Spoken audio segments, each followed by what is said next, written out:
Amós capítulo 8, versos de 1 a 14.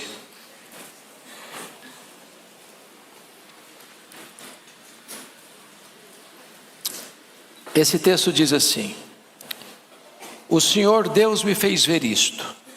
Eis aqui um cesto de frutos de verão. E perguntou: Que vês, Amós? E eu respondi: Um cesto de frutos de verão. Então o Senhor me disse: Chegou o fim para o meu povo de Israel, e jamais passarei por ele. Mas os cânticos do templo naquele dia serão uivos, diz o Senhor Deus. Multiplicar-se-ão os cadáveres. Em todos os lugares serão lançados fora. Silêncio. Ouve isto, vós que tendes gana contra o necessitado e destruís os miseráveis da terra, dizendo: Quando passará a festa da lua nova, para vendermos os cereais, e o sábado para abrirmos os celeiros de trigo, diminuindo o efa e aumentando o sículo, e procedendo dolosamente com balanças enganadoras, para comprarmos os pobres por dinheiro e os necessitados por um par de sandálias, e vendermos o refúgio do trigo. Jurou o Senhor pela glória de Jacó: Eu não me esquecerei de todas as suas obras para sempre. Por causa disto não estremecerá a terra, por causa disso não estremecerá a terra, e não se enlutará todo aquele que habita nela. Certamente levantar-se-á toda como o Nilo, será agitada e abaixará como o rio do Egito. Sucederá que naquele dia, diz o Senhor Deus, farei que o sol se ponha ao meio-dia, e entenebrecerei a terra em dia claro. Converterei as vossas festas em luto, e todos os vossos cânticos em lamentações. Porei pano de saco sobre todos os lombos e calvas sobre toda a cabeça. E farei que isso seja como luto por filho único, luto cujo fim será como dia de amarguras. Eis que vem dias, diz o Senhor Deus, em que enviarei fome sobre a terra, não de pão, nem sede de água, mas de ouvir as palavras do Senhor. Andarão de mar a mar, e de norte até o oriente, correrão por toda parte, procurando a palavra do Senhor, e não acharão. Naquele dia, as virgens formosas e os jovens desmaiarão de sede. Os que agora juram pelo ídolo de Samaria e dizem: Como é certo viver o teu Deus Odã, e como é certo viver o culto de Berseba, esses mesmos cairão e não se levantarão jamais. Irmãos, o texto é extremamente solene e grave. E o texto sugere-nos o tema: o colapso de uma nação. Esse é o nosso tema, o colapso de uma nação. E eu quero, à guisa de introdução, fazer 3 afirmações. Primeiro, quando a religião se une ao Estado, ela perde a sua capacidade de transmitir a palavra de Deus. O que está acontecendo aqui? A nação em foco aqui é Israel. E quando eu falo Israel, nesse contexto, eu estou falando das 10 tribos do norte, que romperam com a dinastia davídica em 931 a.C. A capital era Samaria. E o que é que Jeroboão fez? Transformou a religião numa plataforma para sustentar o Estado. A religião era a religião do Estado. Estudamos domingo passado que o sacerdote de Betel disse para Amós: aqui não profetiza não, aqui é o templo do rei, aqui é o templo do reino, aqui a política controla a religião. E quando a política tenta controlar a religião, e quando a religião é sujeita ao Estado, então nós estamos vivendo uma época de crise sem precedentes. Segundo lugar, quando o Estado busca o seu fortalecimento em detrimento da justiça, ele cava o seu próprio abismo. Você vai perceber comigo que o Estado estava mancomunado com estruturas de maldade e de violência e de corrupção para oprimir as pessoas, a ponto dos juízes venderem sentenças, a ponto de nas cortes o justo sair como culpado e o culpado como inocente, conforme o capítulo 2, verso 6. De tal forma que o Estado está sendo erigido e construído dentro de estruturas de corrupção, de violência, promovendo a própria injustiça. Terceira declaração: quando os poderosos granjeiam suas riquezas desonestamente, e o Estado e a religião se calam, ela então está à beira do abismo.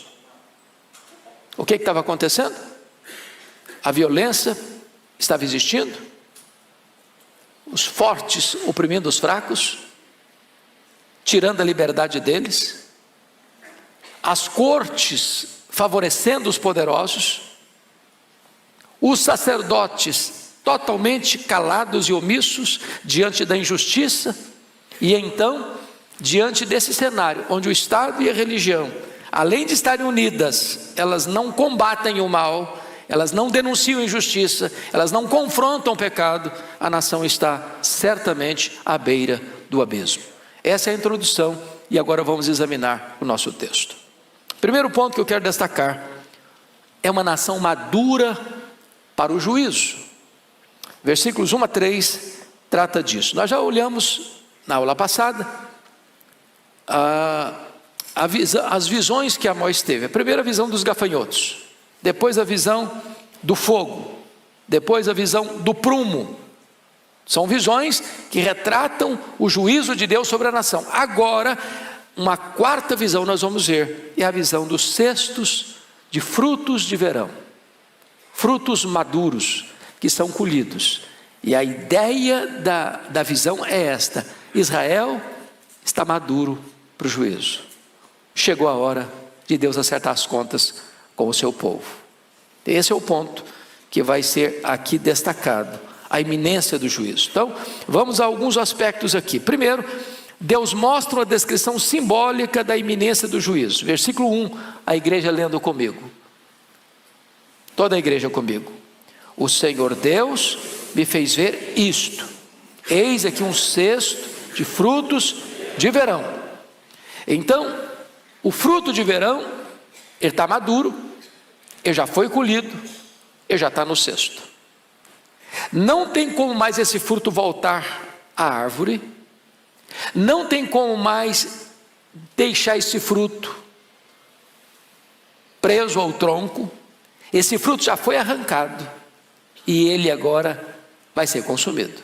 Isso significa que Deus alertou, Deus orientou, Deus exortou, Deus disciplinou, Deus mostrou sua providência. Todas as formas de Deus falar, Deus usou. O povo não quis ouvir. Agora então é tarde demais. Agora é hora do juízo. Essa é a força desse argumento. E se você notar comigo no capítulo 4, 6 a 11, Deus usou muitas formas de falar com esse povo. Conforme você pode entender aqui, Deus deixou-os de dentes limpos, ou seja, Deus enviou a fome. Se você olhar versículo 7, Deus reteve a chuva, ou seja, a seca. No versículo 8, andaram 2 ou 3 cidades indo a outra cidade para beberem água, falta do principal. Eles não entenderam. Versículo 9, feriu-os com crestamento e ferrugem, ou seja, colapso da agricultura. Eles não entenderam. Versículo 10, envia a peste contra eles, doenças. Eles não entenderam. Versículo 11, subverti alguns, como Deus subverteu Sodoma e Gomorra. Eles não se converteram. Então, a Bíblia diz que Deus fala muitas vezes ao homem, quando ele endurece a sua cerviz, ele não se arrepende, ele é quebrado repentinamente, sem que haja cura. E é isso que está acontecendo aqui com Israel. Segundo aspecto, Deus mostra que aqueles que tapam os ouvidos à sua voz, fecham a porta da graça com as suas próprias mãos. Vamos ao versículo 2, por favor, bota na tela. Vamos juntos? E perguntou: que vês, Amós? E eu respondi: um cesto de frutos de verão. Então o Senhor Deus me disse: chegou o fim para o meu povo de Israel, jamais passarei por ele. Então preste atenção nisso.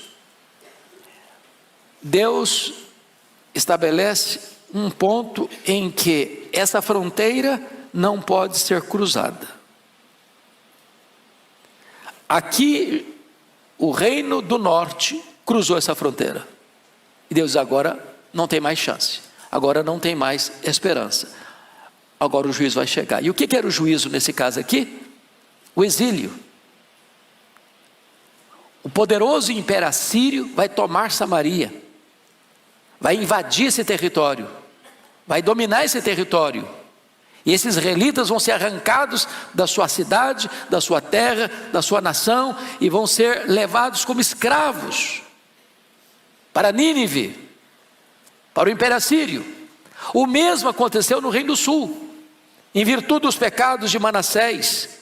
Deus disse: chegou, não tem mais jeito, não tem como reverter isso mais.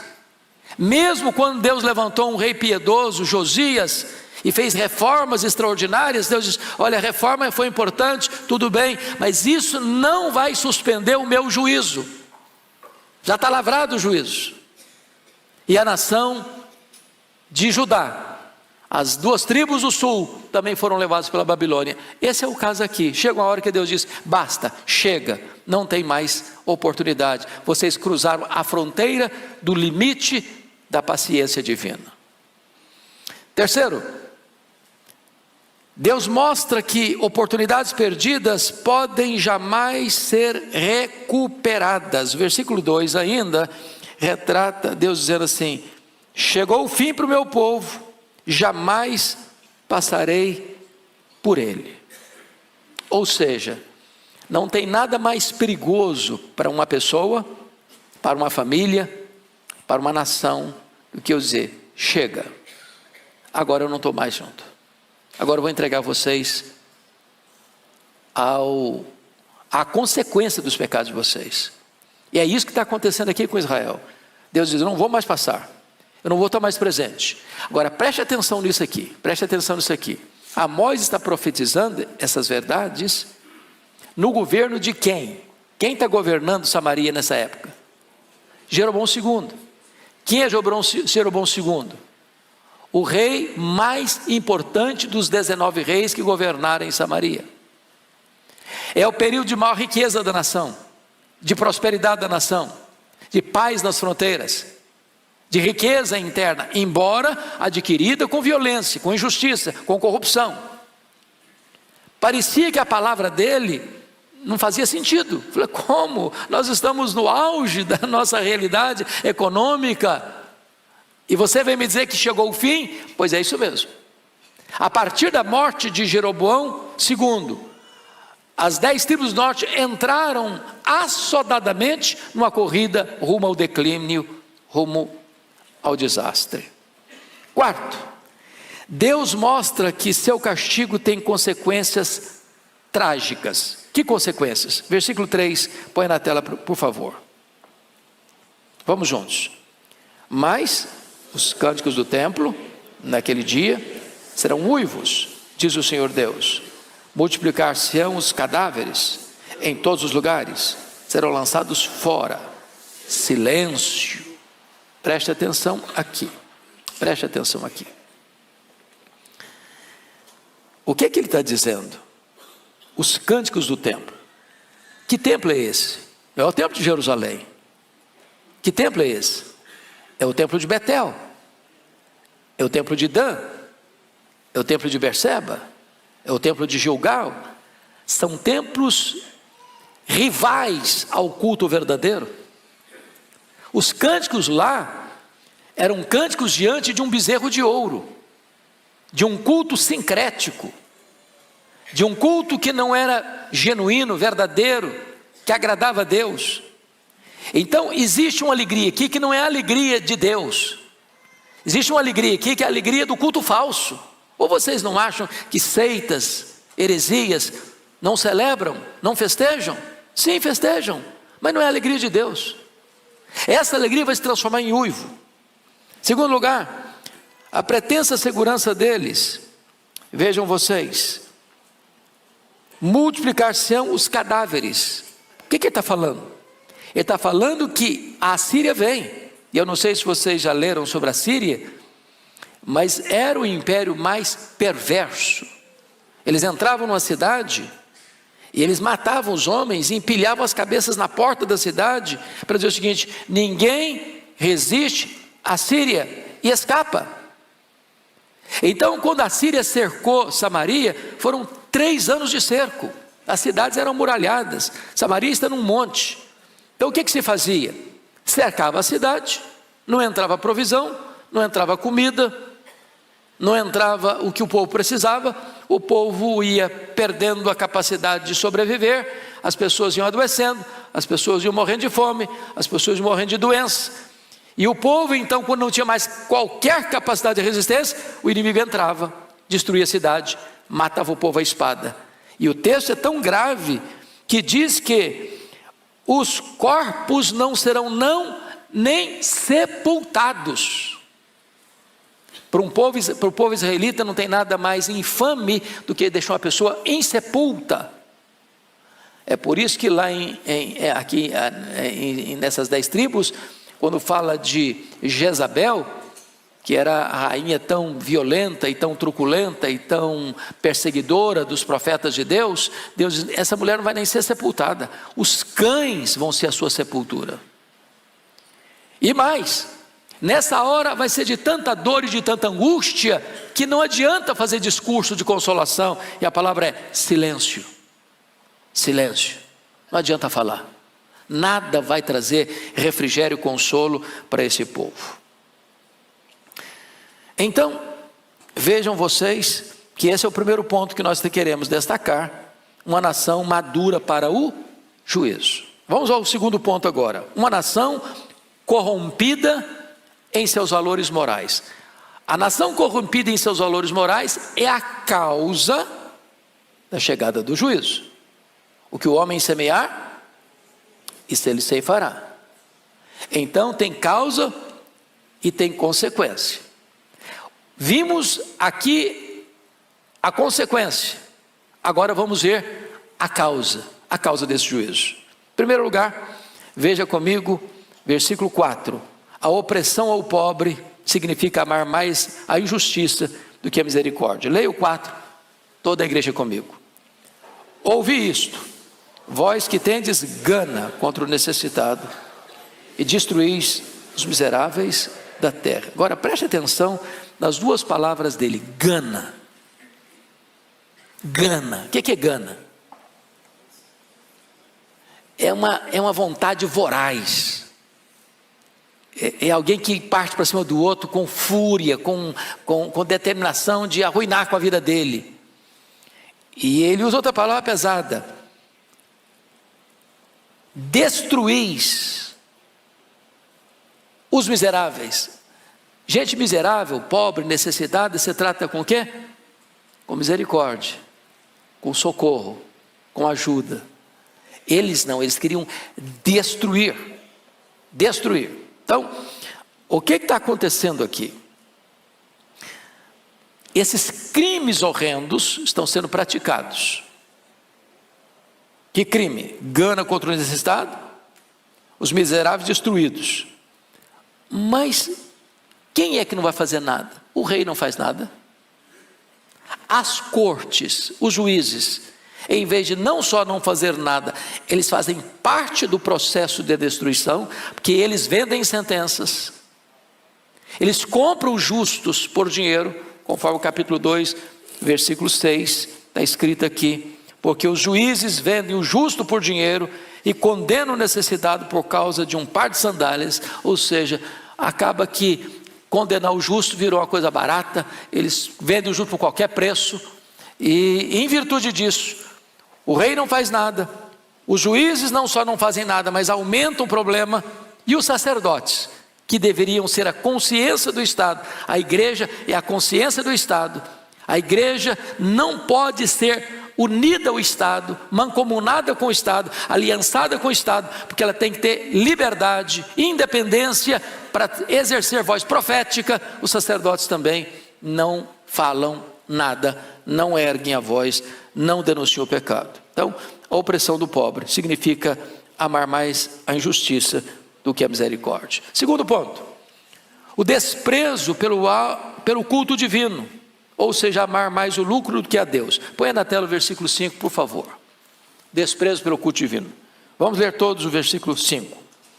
Dizendo: quando passará a festa da lua nova, para vendermos os cereais, e o sábado, para abrirmos os celeiros de trigo, diminuindo o efa e aumentando o ciclo, procedendo dolosamente com balanças enganosas. Vamos entender isso aqui. O calendário religioso deles, embora esteja numa igreja, num culto sincrético, tá lá, é um bezerro de ouro, mas eles acham que estão adorando a Deus. Então eles preservam o calendário religioso do sábado, da lua nova, das festas, e eles vão para a igreja. Mas na verdade eles vão para a igreja por uma questão de hábito, de costume, de ritual. Mas eles estão doidinhos para que passe logo o sábado. Eles estão lá na igreja, mas o coração deles está lá no comércio. Quando vai passar logo? Quando vai terminar logo esse dia? Para quê? Para quê? E eles respondem: para quê? Para vendermos os cereais. Eles acabam acumulando em suas mãos todo o cereal. E aí o que vai acontecer? Então nós vamos abrir os celeiros de trigo, e aqui cometendo alguns crimes. Primeiro, diminuindo o efa. Efa é uma medida, 32 litros. Então o cara vende 32 litros, mas entrega 30. Aumentando o ciclo, ou seja, aumentando o dinheiro, o peso, inflacionando, procedendo dolosamente com balanças enganadoras. Eu não sei se vocês lembram das balanças de 2 pratos, das vendinhas de secos e molhados. E o cara bota um peso aqui de 1 quilo de um lado, e bota o produto que você comprou, o arroz, o feijão, não sei o que, do outro prato. Só que aquele peso de 1 quilo, se você for aferir, não tem 1 quilo. Nós poderíamos dizer que esse tipo de coisa ainda acontece. Por exemplo, quando a pessoa compra um produto que tem na propaganda que ele tem essa qualidade, mas na verdade ele não tem essa qualidade, é uma qualidade inferior. Vocês acham que essa corrupção do comércio ainda existe? Que gente passa a perna no outro, vendendo um produto inferior por um preço maior, por um peso menor, não entregando aquilo que na verdade está prometendo que vai entregar. Agora, chama a atenção de vocês para esse ponto. O profeta Amós começa a profecia dele denunciando nações. O Deus a quem servimos, irmãos, é o Deus da igreja, é claro, mas é o Deus das nações. Deus se interessa com o que acontece nas nações. Deus se interessa quando as nações se reúnem para tratar da sua agenda internacional. Deus se importa com o comércio internacional. Deus se importa com a violência internacional. Deus se importa com isso. Ele é o rei de toda a terra. E agora, veja você que a ira de Deus está vindo sobre esta nação, não só em virtude de pecados espirituais, de idolatria, de bezerro de ouro, mas o juízo está vindo também quando as cortes se corrompem, quando o comércio se corrompe, quando os governantes se corrompem, quando os sacerdotes se corrompem. É um conjunto que leva uma nação à ruína. Terceiro, a nação está indo a juízo porque o comércio é fraudulento, amar mais o lucro do que a honestidade. Vamos ler agora o versículo 5b e o versículo 6. O 5b começa aí diminuindo o efa. Vamos lá, juntos? Diminuindo o efa, aumentando o ciclo, procedendo dolosamente com balanças enganadoras, para comprarmos os pobres por dinheiro e os necessitados por um par de sandálias e vendermos o refúgio do trigo.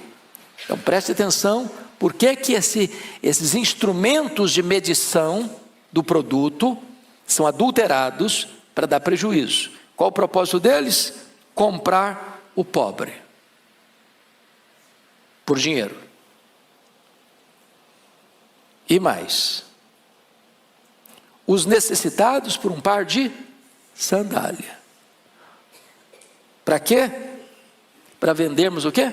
O refúgio do trigo. O que é o refúgio do trigo? É aquele trigo que é colhido e tem impureza nele.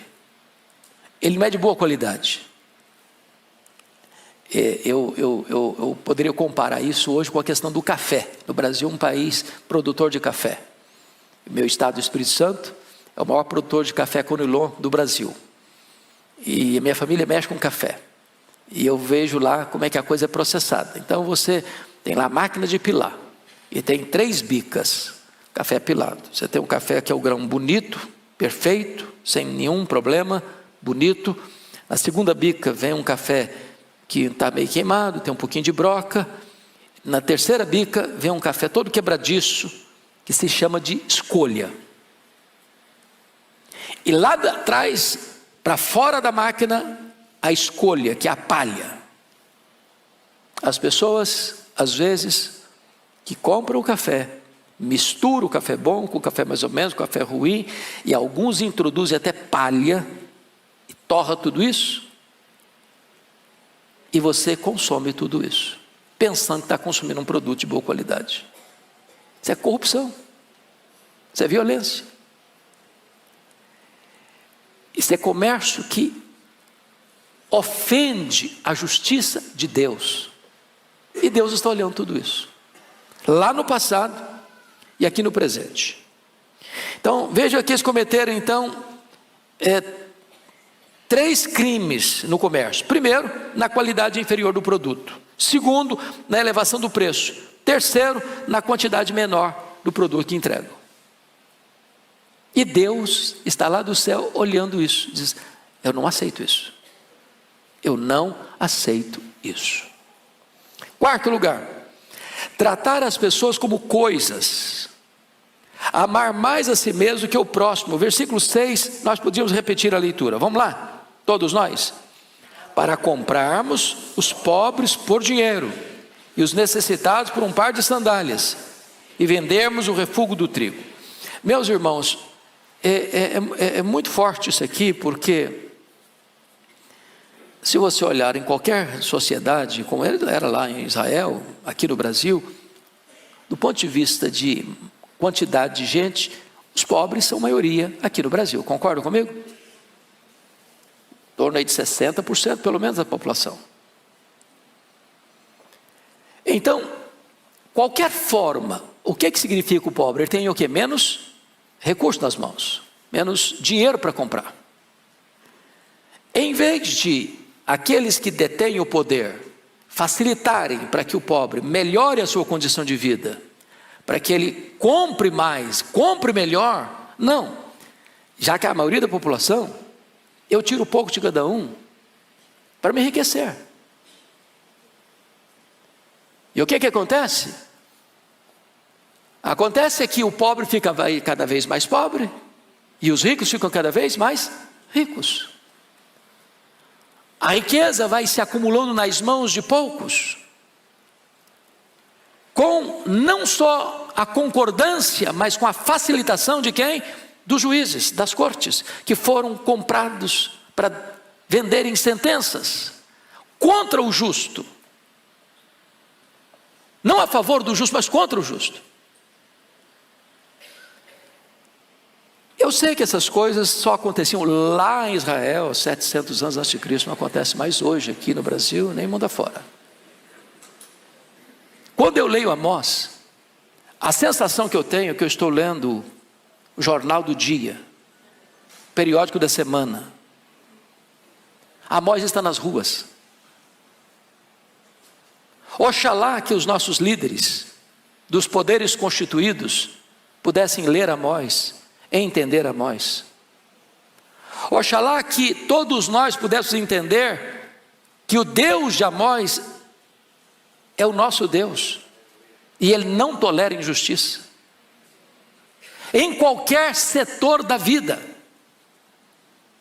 seja na vida pessoal, seja na vida familiar, seja na vida eclesiástica, seja na vida política, seja na vida econômica, seja na vida social, seja nas transações internacionais. Agora preste atenção, a expressão do versículo 6 é muito forte: comprarmos o pobre por dinheiro. Quando você compra uma pessoa, o que é que essa pessoa se torna? Escravo. Escravo. Mas isso aqui não é retórica, não, isso é fato. Lá em Israel era um fato. Se você volta comigo ao capítulo 1, por favor. Volta ao capítulo 1, por favor. Versículo 6. Olha o que os filisteus faziam, a Filistia fazia. Versículo 6. Assim diz o Senhor: por 3 transgressões de Gaza, que é uma cidade da Filisteia, por 4 não sustaria o castigo, porque levaram em cativeiro todo o povo para o entregar em Edom. Ou seja, escravizaram um povo e venderam esse povo como mercadoria, como escravos. Agora veja comigo o que acontecia na Fenícia, versículo 9. Assim diz o Senhor: por 3 transgressões de Tiro e por 4 não sustaria o castigo, porque entregaram todos os cativos de Edom e não se lembraram da aliança de irmãos. Ou seja, os de lá entregavam os inimigos, aqui estão entregando até os irmãos próximos. Mas o que estava acontecendo com Israel? Eles estavam vendendo o pobre. Que pobre? O estrangeiro? Pobre, o inimigo da nação? Não, os seus irmãos. Os seus irmãos. Agora preste atenção, esse time que está comprando o pobre, esses juízes que estão vendendo sentença, esses sacerdotes que dizem: não, aqui é o templo do rei, aqui não vem falar de Bíblia não, aqui é nós que controlamos. Esse povo está todo ele no sábado na igreja.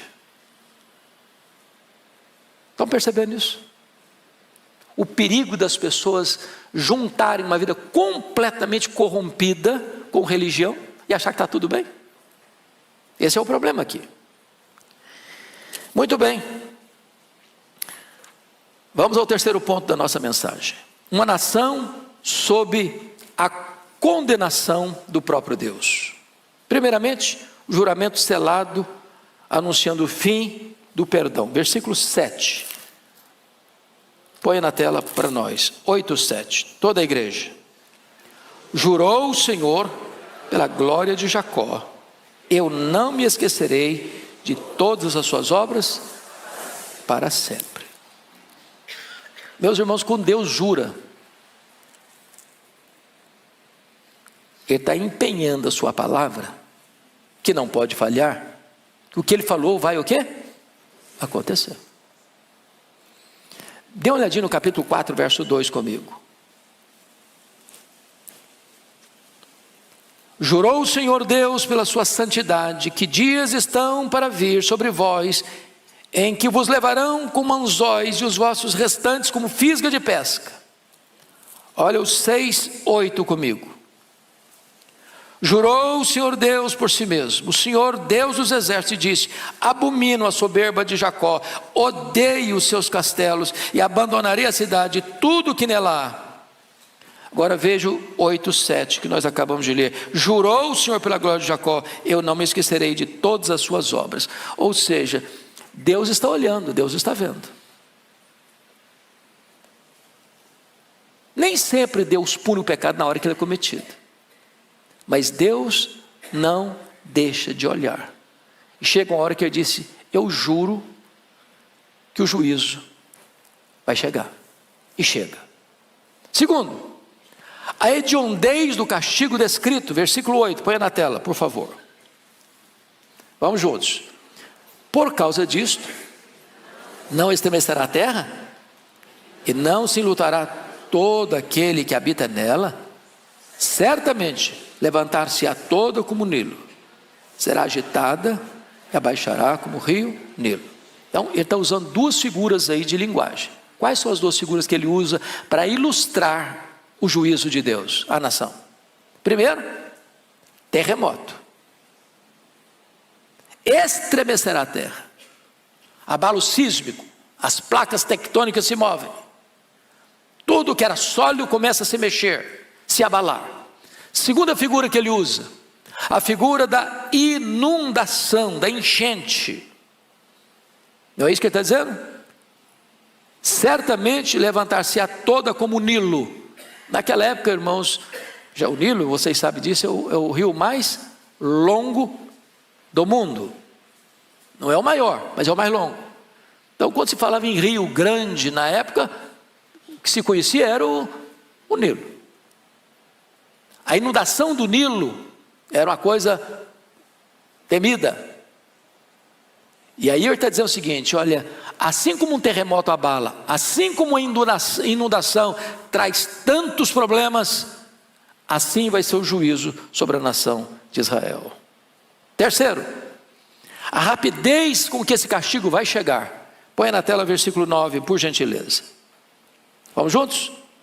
Sucederá que naquele dia, diz o Senhor Deus, farei que o sol se ponha ao meio-dia, e entenebrecerei a terra em dia claro. Ele está usando uma figura de linguagem. Que hora que o sol se põe é meio-dia? Meio-dia é hora de quê? Sol a pino. Claro, luz. Mas quando aquele dia chegar, de que dia que ele está falando? É o dia do juízo. E o que representa esse dia do juízo para Israel?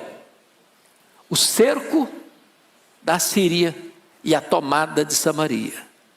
E todo o povo sendo levado o quê? Para o exílio, para o cativeiro. Vai ser tão rápido, como se Deus estivesse antecipando a duração do dia. E o dia encerra ao meio-dia. Escuridão total.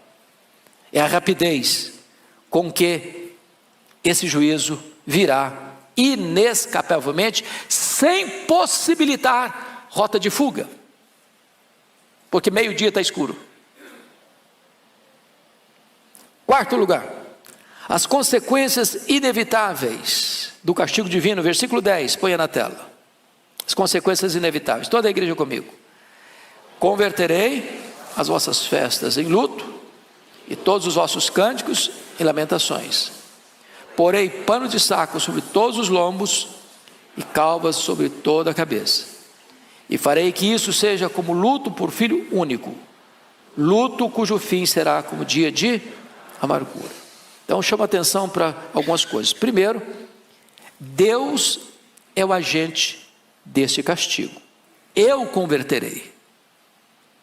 Então, notinha de rodapé muito importante. Os historiadores dizem que o Império Romano só caiu nas mãos dos bárbaros porque já estava o quê? Podre por dentro. As 10 tribos do norte só caíram nas mãos da Síria, não é porque a Síria era tão poderoso império. Era mesmo, mas não foi por isso. Foi Deus quem entregou. Judá, em 586, só caiu nas mãos da Babilônia, não foi porque a Babilônia tinha tanto poder, tinha sim, mas não caiu por isso. Caiu por quê? Porque Deus entregou Judá nas mãos da Babilônia. Em outras palavras, a Bíblia diz em Oséias: pelos teus pecados estás caído. O pecado é o opróbrio das nações.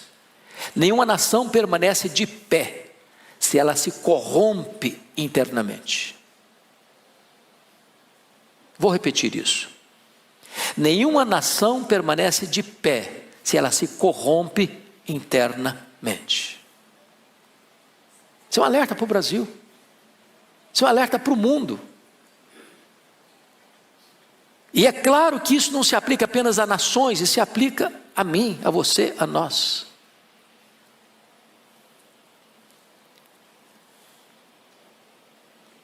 Deus coloca a vida do povo de ponta cabeça. Vejam vocês que pôr pano de saco, essa é uma figura bíblica que não é um costume, não é um hábito, não é uma cultura ocidental. Mas quando uma pessoa se vestia de pano de saco, na época, quando acontecia o quê? Uma calamidade, uma guerra, um infortúnio, um luto dramático. As pessoas punham esse pano de saco para exteriorizar e externar o luto interno, a dor interna, o sofrimento interno, a humilhação interna. Quando Deus diz que vai colocar calva sobre toda a cabeça, nenhum problema contra os irmãos que têm pouco cabelo. Dizem que só os inteligentes são calvos, mentes brilhantes. Mas o caso aqui é de humilhação. Lembram quando Eliseu tinha acabado de curar as águas amargas de Jericó? E passando por outra região, um bando de jovens zombaram dele. Sobe calvo, sobe calvo, sobe calvo. E Eliseu, aplicando a justiça divina àqueles meninos perturbadores, ursas saíram e devoraram os meninos. Por calva, era mais do que rapar o cabelo com máquina zero. Era um juízo de Deus gravíssimo sobre aquele povo. Agora, a dor disso é tão grande que não pode existir na linguagem humana um sofrimento maior. Vai ser como a dor de luto por filho único. Eu acho que todos nós pais e mães que estamos nesse auditório, avós que estão nesse auditório, não podemos nem imaginar, nem imaginar o que é a dor de um pai, de uma mãe enterrar filho único.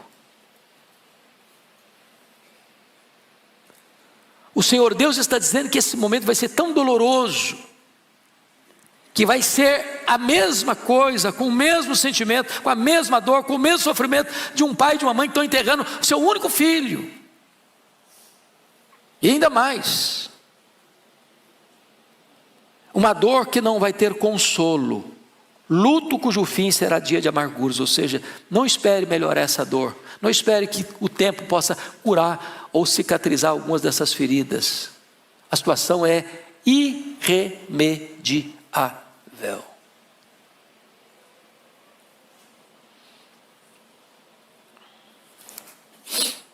Vamos ao quarto ponto então. É o último ponto. Veja comigo. Uma nação que sentiu fome da palavra de Deus, tarde demais. Irmãos, esse é o ápice do juízo de Deus. Nós ouvimos um sermão maravilhoso hoje de manhã. Não sei quantos estavam no culto das 8 aqui. Ok. Depois assista no YouTube. Pastor Orival tratou da palavra de Deus, que trata da gente, que cura as feridas, que resolve os problemas, que não só traz diagnóstico das nossas fraquezas, das nossas necessidades, mas nos leva para Jesus, a solução do problema. Coisa maravilhosa. Portanto, não tem maior juízo para uma pessoa, para uma igreja, para uma nação, do que Deus retirar a sua palavra. Vocês se lembram de Saul?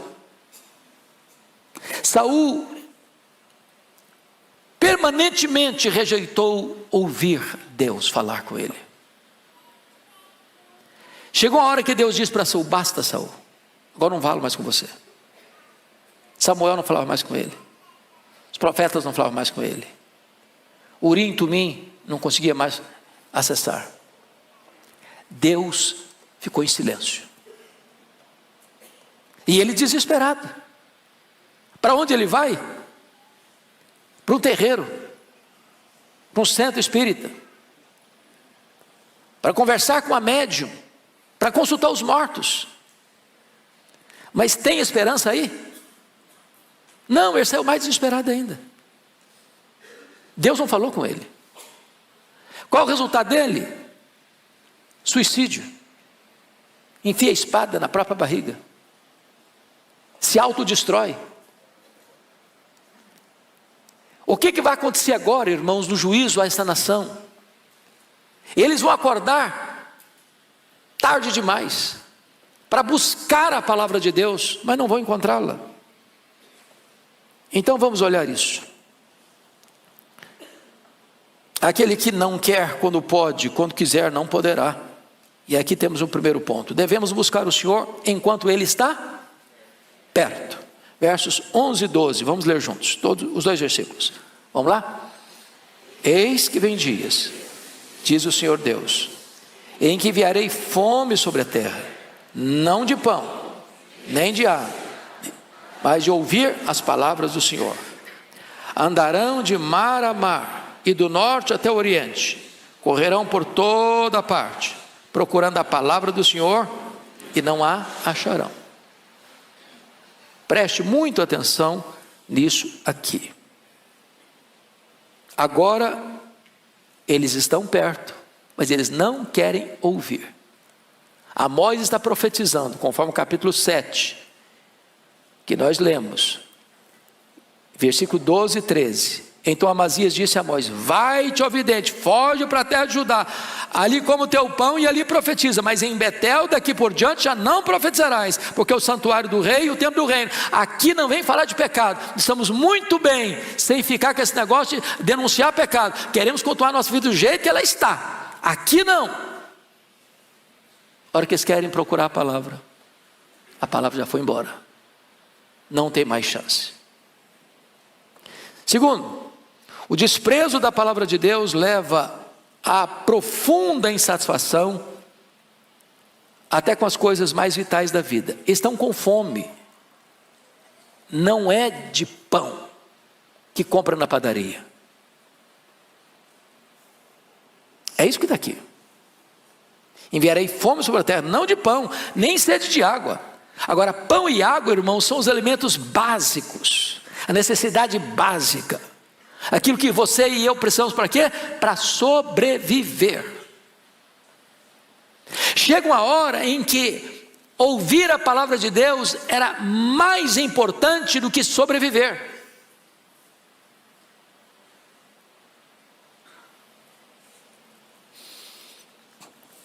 E eles não têm mais a palavra de Deus. O desprezo, em terceiro lugar, o desprezo deliberado da verdade pode levar o homem a uma busca frustrada na hora do aperto. Agora note comigo a expressão, eles caminham de onde para onde? Versículo 12, andarão de mar a mar, do norte até o oriente, correrão por toda parte, procurando a palavra do Senhor e não acharão. Agora, tem um detalhe aqui, digno de nota. O que você esperava? De norte, andaram de mar a mar, do norte até o oriente, correrão por toda parte, mas não diz que eles percorreram do norte ao sul. Por que não? O que ficava no sul? Jerusalém? O templo? A palavra de Deus? Eles correm sofregamente procurando a palavra de Deus, onde não tem o quê? Palavra de Deus. Isso é um engano religioso. As pessoas correm atrás das seitas, do misticismo, da astrologia, da consulta aos mortos, de todo tipo de experiência religiosa subjetiva, sincrética, e não procuram num único lugar onde podem encontrar a palavra de Deus. Mas chama a sua atenção para um outro ponto. A palavra aí do versículo 12, andarão, é uma palavra muito forte. A palavra aqui é a palavra do andar do bêbado, do andar daquele que está cambaleando. Essa palavra era usada e foi usada por Isaías em 7:2, como a árvore que balança a sua cabeleira no soprar do vento, para lá e para cá. Essa palavra retrata que as pessoas estão andando trôpegas, mancas, confusas, perdidas, sem rumo. Agora saia pelas ruas de São Paulo, pelas avenidas de São Paulo, pelas universidades de São Paulo, pelas escolas de São Paulo, pelo comércio de São Paulo, e você vai ver o quê? Pessoas o quê? Confusas. Há um vazio na alma, há uma falta de significado na vida. Elas correm atrás de alguma coisa que possa preencher esse vazio, não encontram. Como Salomão, lá em Eclesiastes 2, tentou encontrar um sentido para a vida dele na bebida, na festa, na música, nas realizações, na riqueza, no sexo, na fama, não encontrou. Porque a única fonte que o homem pode saciar a sua alma, essa eles não buscaram.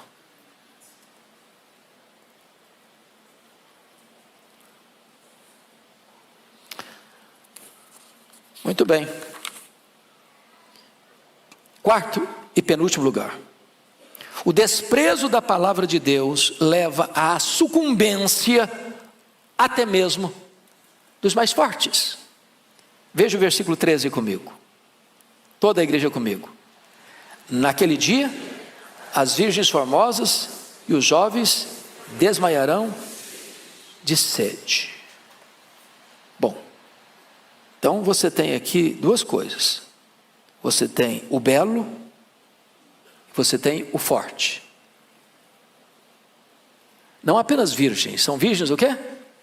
Formosas.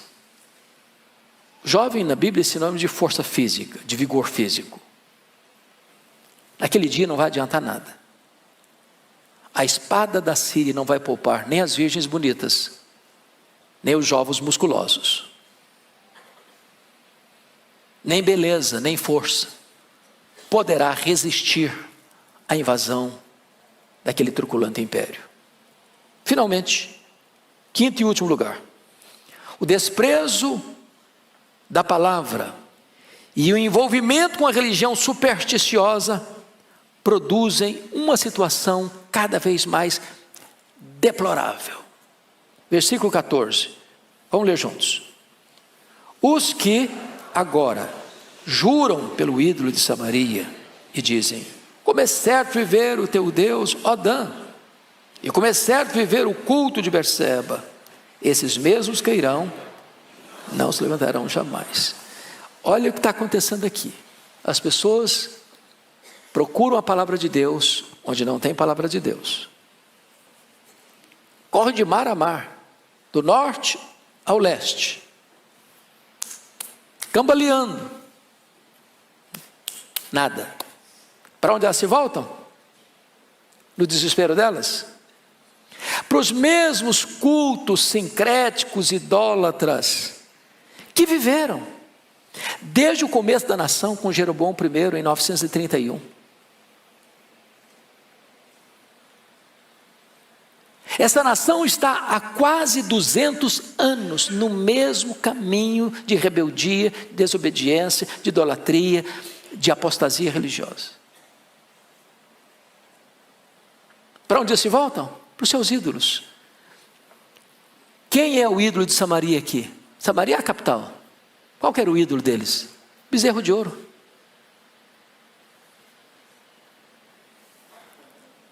Um objeto que eles mesmos forjaram com as suas próprias mãos, agora se prostram diante dele. A idolatria é a coisa mais insana que pode existir, porque é o Criador adorando a criatura. Porque o homem é o Criador da imagem. Foi ele que fez. pressupõe que o Criador seja maior que a criatura. Mas o homem fica tão cego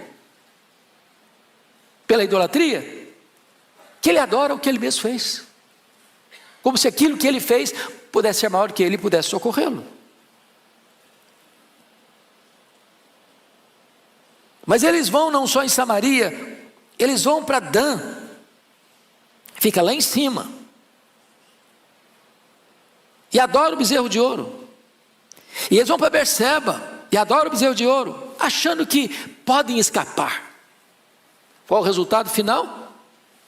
Esses mesmos, o quê? Cairão e não se levantarão jamais.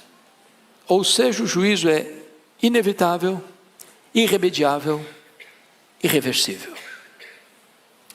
Esse dia chegou. Não agora. Amós está profetizando no período árido de Israel, período de Jeroboão II, que governou 41 anos. Mas depois da morte de Jeroboão II, seu irmão Zacarias assume o governo e é assassinado. Quem assassina? Salum assume o governo e é assassinado. Manaém assume o governo. Turbulências terríveis.